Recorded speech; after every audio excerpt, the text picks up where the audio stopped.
নিয়োগ দুর্নীতি নিয়ে রায়ের পরে তীব্র আক্রমণ করেছেন মুখ্যমন্ত্রী মমতা বন্দ্যোপাধ্যায়। তিনি বিজেপির বিচারালয় বলে হাইকোর্টকে চ্যালেঞ্জ করেছেন।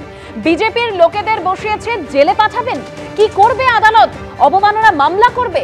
আমি তৈরি। চাকুলিয়ার সভা থেকে হাইকোর্টকে চ্যালেঞ্জ ছুড়ে দিয়েছেন মুখ্যমন্ত্রী মমতা বন্দ্যোপাধ্যায়।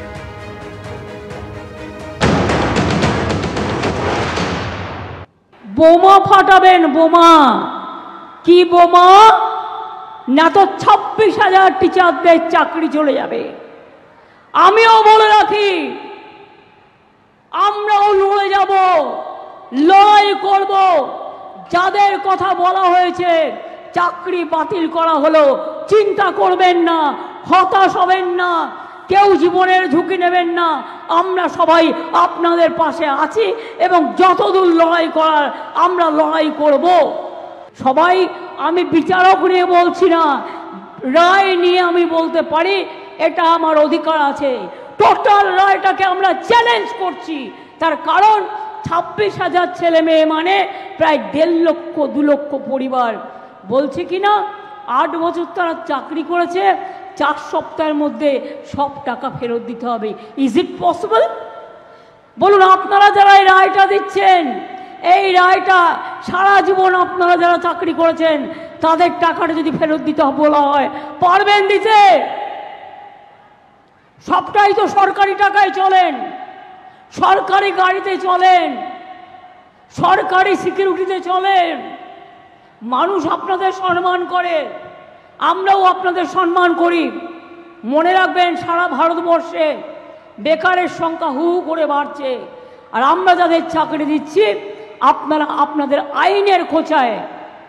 এই অর্ডারটা বেআইনি অর্ডার, সেই জন্যেই চ্যালেঞ্জ করে বলছি।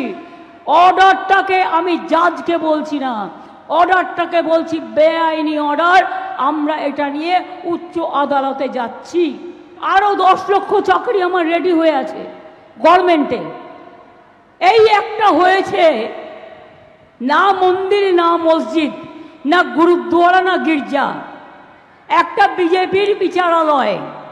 বিজেপি যেটাকে বসে বিচার করে, রাজনৈতিক বিচার, এবং সেখানে বসে বসে অন্য লোকে পিল করলে দেবে তাকে কিল, আর বিজেপি পিল করলে ব্যাস, বিজেপি পিল করলে বেল, অন্য কেউ পিল করলে জেল। এই তো হয়ে গেছে এখানকার এই অবস্থা। আজ নয়, দীর্ঘদিন ধরে চলছে। এটা বিচারপতিদের দোষ নয়, এটা কেন্দ্রীয় সরকারের দোষ। তারা বিজেপির লোক দেখে দেখে এখানে বসিয়েছেন, যাতে তারা বিজেপি পার্টি অফিস থেকে যা বলে দেয় সেই ড্রাফটটা তারা করে দেয়। কি করবেন? আমায় সাজা দেবেন? ডিফামেশন করবেন? আমি তৈরি। জেলে পাঠাবেন? আমি তৈরি। কারণ মানুষের কথা বলবার জন্য আমায় যদি শাস্তিও নিতে হয়, আমি মাথা পেতে নেব। কিন্তু তবু মনে রাখবেন, পরিবার যদি বিপদে পড়ে তার পাশ থেকে আমি সরে দাঁড়াবো না।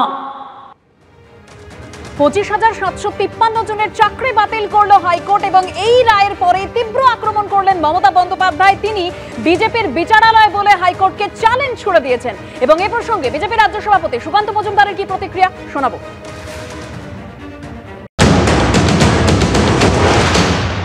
বিচার ব্যবস্থার প্রতি মমতা বন্দ্যোপাধ্যায় বিশ্বাস রাখবেন না, সংবিধানের প্রতি বিশ্বাস রাখবেন না, ভারতবর্ষের লোকসভা রাজ্যসভায় পাশ হয়ে যাওয়া আইনের প্রতি তার কোনো বিশ্বাস নেই, তাহলে ভারতবর্ষের অঙ্গরাজ্যের মুখ্যমন্ত্রী থাকার কি দরকার? হিন্দিতে একটা কথা আছে না, চুরি তার উপর সিনাজড়ি। আমরা মমতা বন্দ্যোপাধ্যায়ের প্রকৃষ্ট উদাহরণ। চুরি করে আপনারা চাকরি বিক্রি করেছেন, এবং হাটে বাজারে হাঁস মুরগি বিক্রি হয়, এবং শিক্ষকের চাকরি আপনারা বিক্রি করেছেন, তার উপরে আবার নির্লজ্জের মতো এত বড় কথা বলছেন। এর মধ্যে সবাই যে চাকরি টাকা দিয়ে কিনেছেন তা নয়, অনেক যোগ্য ব্যক্তি আছে, কিন্তু কারো বাদ বিচার করা যাচ্ছে না। ঠক বাঁচতে গা উজার এরকম অবস্থা, সব মিলেমিশে যাচ্ছে, কোনো প্রমাণ নেই, কোনো টোটালটাই অব্যবস্থা কমিশনের।